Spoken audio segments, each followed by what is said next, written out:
বন্ধু দীঘায় যাবে ভাবছো, আর কিভাবে যাবে এখনো ঠিক করতে পারছো না, তাই তো? সস্তায় হোটেল খুঁজছো, তাও আবার সি বিচের সামনে। কোথায় বা তোমার বাঙালিয়ানা খাবার পাবে? সন্ধ্যের বেলা সি বিচের সামনে ফিশ ফ্রাই খেতে চাও? আর দীঘায় নতুন চমক পুরীর জগন্নাথ মন্দির, তোমরা দেখতে আসছো তো? ফ্রেন্ডস, তোমাদের দীঘা আসার জন্য যাবতীয় জানা অজানা তথ্য এই ভিডিওর মাধ্যমে শেয়ার করব। আশা করছি তোমাদের একটু হলেও হেল্পফুল হবে। তো তোমরা ভিডিওটা শুরু থেকে শেষ পর্যন্ত দেখতে থাকো, আর চ্যানেলটা প্লিজ সাবস্ক্রাইব করতে ভুলো না। সো বেশি দেরি হবে না, চলো ভিডিওটা স্টার্ট করা যাক। সো আমি বাড়ি থেকে প্রায় 6:30টার সময় বেরিয়ে পড়েছিলাম আমার নিয়ার বাই স্টেশন কুলগাছিয়াতে। আমি এখান থেকেই দীঘা যা লোকালে উঠবো। টাইমিং ছিল 7:23-এ, কিন্তু ট্রেন একটু লেট থাকায় প্ল্যাটফর্মে আসে 7:45-এ। তো যাই হোক, ট্রেনে উঠে পড়লাম।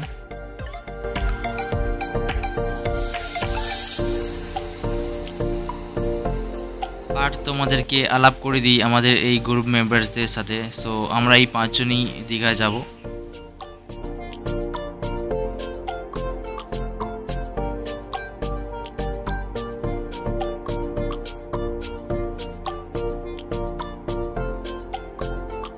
আমরা দেখতে দেখতে কখন 3-3.5 ঘন্টা পথ চলে আসলাম বুঝতেই পারলাম না। আমাদের ট্রেন যথাসময় বলবো না, কারণ একটু লেট, বাট ঠিক আছে, চলে যাবে। তো আমরা প্রায় 11:15টার সময় দীঘায় নেমে পড়লাম।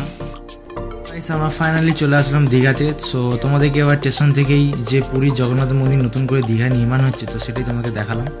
আর এই হচ্ছে তোমাদের দীঘা রেল স্টেশন। তো তোমরা এখান থেকে বেরোনোর পরই তোমাদেরকে অনেক টোটোওয়ালা বা টেকারওয়ালা তোমাদেরকে ডাকবে যে আমাদের টোটোয় আসো, তোমাদেরকে হোটেলের বুকিং 10 টাকা করে 5 জনে 50 টাকা। ঠিক আছে, এখন অটো উঠে পড়েছি। ঠিক আছে, এখান থেকে 10 টাকা করে ভাড়া, জাস্ট স্টেশন থেকে নেবেই। ঠিক আছে, তো আমাদেরকে পুরো নিউ দীঘা হোটেলের সামনে লাভিয়ে দিচ্ছে। এবার আমাদের এখন হোটেল। তোমাদের একটা কথা একটু বলি, তোমাদের যদি আগে থেকে কোনো হোটেল বুকিং করা থাকে তাহলে জাস্ট তোমরা এই টোটোকে বলবে, সেই হোটেলে তোমাদের সামনে নামিয়ে দেবে।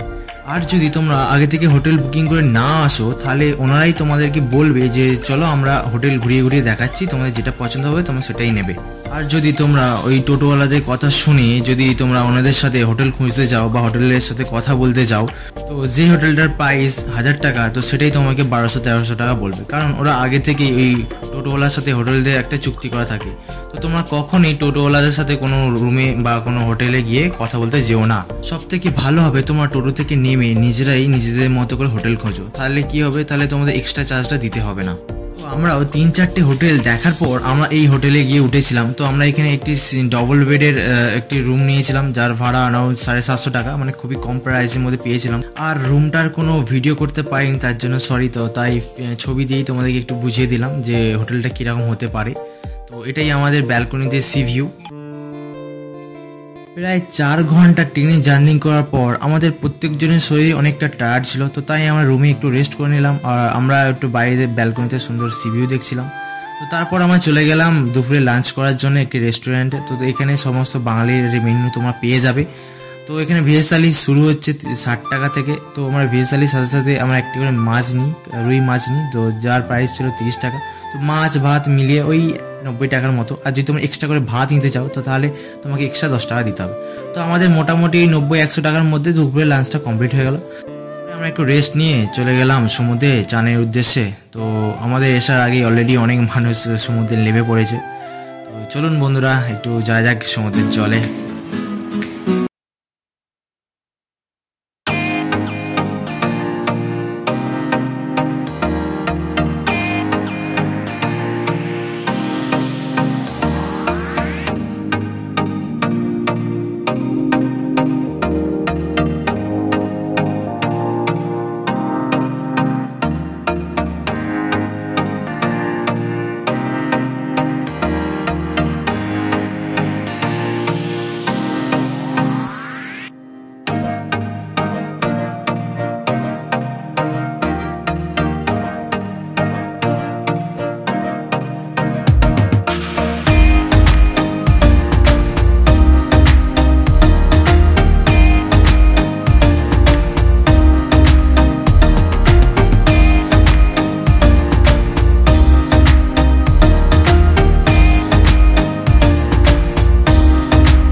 আবার সন্ধ্যাবেলায় সি বিচে চলে আসলাম। তো এখানে এসেই সর্বপ্রথম আমরা সবাই মিলে একটি করে লেমন টি নিলাম। আর আমরা যেখানে বসেছিলাম সেখানে একদম অন্ধকার, মানে লাইট নেই বললেই চলে, তো তাই আমরা খুব ভালো ভিডিও করতে পারিনি। আমরা চলে আসলাম মার্কেটে। তো এই মার্কেটে কি কি পাওয়া যায় সেটাই তোমাদেরকে ঘুরে ঘুরে দেখাবো।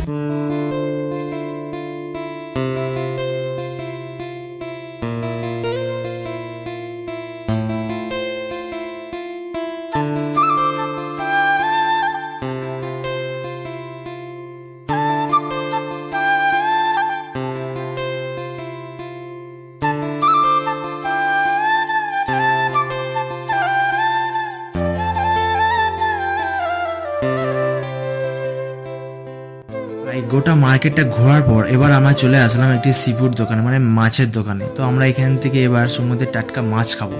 তো এত রকমের মাছ আমার পক্ষে তো বলা সম্ভব নয়, তো তাই আমরা এখানকার দোকানকার যে ওনার আছে ওনার থেকেই মাছের নাম এবং দাম দুটোই জেনে নেব। আচ্ছা, তারপর 40 টাকা চিংড়ি, 5 পিস 50 চিংড়ি, 12 পিস 50 চিংড়ি। আচ্ছা, এইগুলো যে বলে কমপ্লিটটা 40 টাকা পিস, 40 টাকা পিস। আর এইটা এটা এটা কি? এটা 100 টাকা করে চিতল। ক্যাংড়া কত করে? ক্যাংড়া 30, 40, 50, নিচে 60, 80 আর 150 কোনটা? আচ্ছা, এইগুলো 150 তাই তো? এটা কত চিতল? 100 টাকা। আচ্ছা, 70 টাকা, 50 টাকা। এইটা 50 তাই তো? এটা 100 আর এটা 150 তাই তো? তো আমরা আমাদের পছন্দ মতো আমাদের মাছ অর্ডার করে দিয়েছি। তো ওনারা এবার এটা গরম তেলে ফ্রাই করে আমাদেরকে দেবেন। এই তো ওখানে বসে খাবো।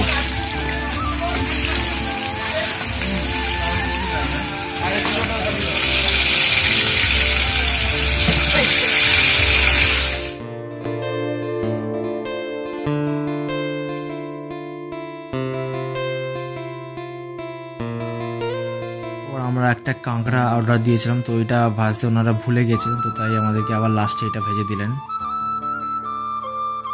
তো আমরা প্রায় 5-6 রকমের মাছ ট্রাই করলাম, কিছু কাঁকড়া ট্রাই করলাম। তো আমাদের ফার্স্ট ডেটা এইভাবেই কাটলো এবং ডিনারটা রুমে গিয়েই করবো, তো তাই আর দেখালাম না। তো ডাইরেক্ট একদম নেক্সট ডে মানে পরের দিন সকালে দেখা হচ্ছে।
সি বিচ দেখার পর এবার আমরা চলে যাব ঝাউ বাগানে। মানে এই সি বিচের ধার দিয়ে পায়ে হেঁটে কয়েক মিনিট গেলেই তোমরা এই ঝাউ বাগান দেখতে পেয়ে যাবে।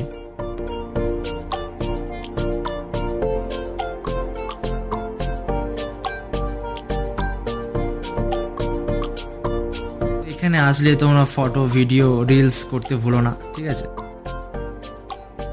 গাইস, আমাদের দীঘা ব্লগটা এই পর্যন্তই। যদি কিছু মিস করে থাকি তো প্লিজ কমেন্ট করে জানিও।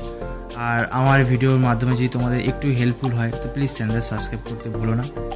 দেখা হচ্ছে নেক্সট ভিডিও খুব তাড়াতাড়ি। ততক্ষণের জন্য টাটা, বাই বাই, সবাই খুব ভালো থাকবেন।